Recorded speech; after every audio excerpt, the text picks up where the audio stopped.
Bismillahirrahmanirrahim. Assalamualaikum warahmatullahi wabarakatuh. Alhamdulillahirabbil alamin. Wassalatu wassalamu ala asrofil anbiya'i wal mursalin wa ala alihi wa sahbihi ajmain, amma ba'du. Saya M. Ihsan Sarip, NPM 2021010069 dari Prodi Hukum Keluarga Islam. Di sini saya akan menjelaskan materi mengenai kaidah-kaidah hukum Islam untuk memenuhi tugas mata kuliah filsafat hukum Islam. A. Prinsip dalam hukum Islam. Kata prinsip berarti asas, yakni kebenaran yang menjadi pokok dasar orang berpikir, bertindak, dan sebagainya.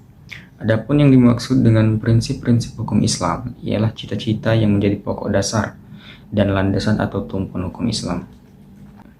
Adapun prinsip-prinsip dalam hukum Islam itu antara lain: 1. Meniadakan kesempitan dan kesukaran. Contoh: A. Orang yang sedang bepergian, sakit, dan dalam keadaan hamil atau menyusui boleh tidak berpuasa. B. Orang yang tidak kuat berdiri untuk mendirikan sholat, maka ia boleh melakukannya dengan duduk. 2. Sedikit pembebanan.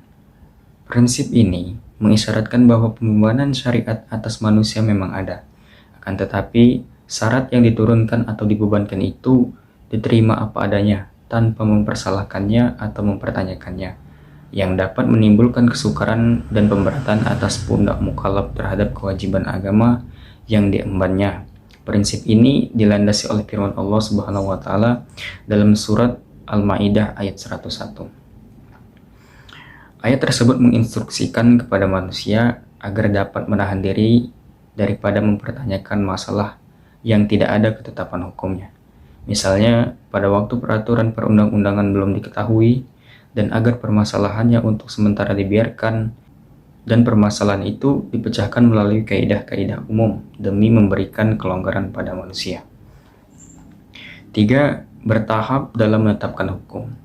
Al-Quran diturunkan secara berangsur-angsur, bukan sekaligus, sebab mengingat potensi manusia yang sangat terbatas, hingga ketika ada ayat yang telah diturunkan kemudian dipahami, barulah ayat lain diturunkan. 4.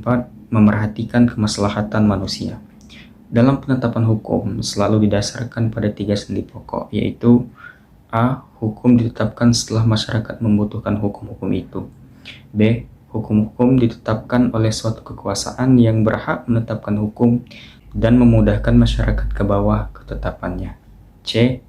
Hukum-hukum ditetapkan menurut kadar kebutuhan masyarakat. 5. Mewujudkan keadilan.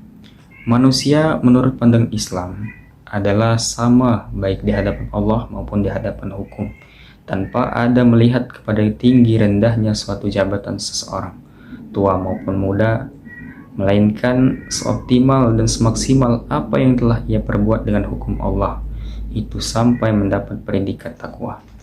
Berikutnya kaidah dalam hukum Islam. Kata kaidah secara etimologi berarti asas.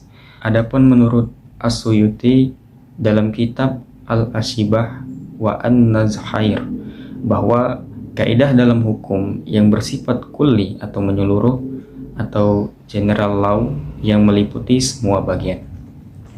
Macam-macam kaidah hukum Islam, yaitu: 1. Kaidah asasiyah. Segala sesuatu perbuatan tergantung pada tujuannya. Adapun kebiasaan itu dapat ditetapkan sebagai hukum. Kemudaratan itu harus dihilangkan. Yang sudah diyakini tidak dapat dihapus oleh keraguan-raguan.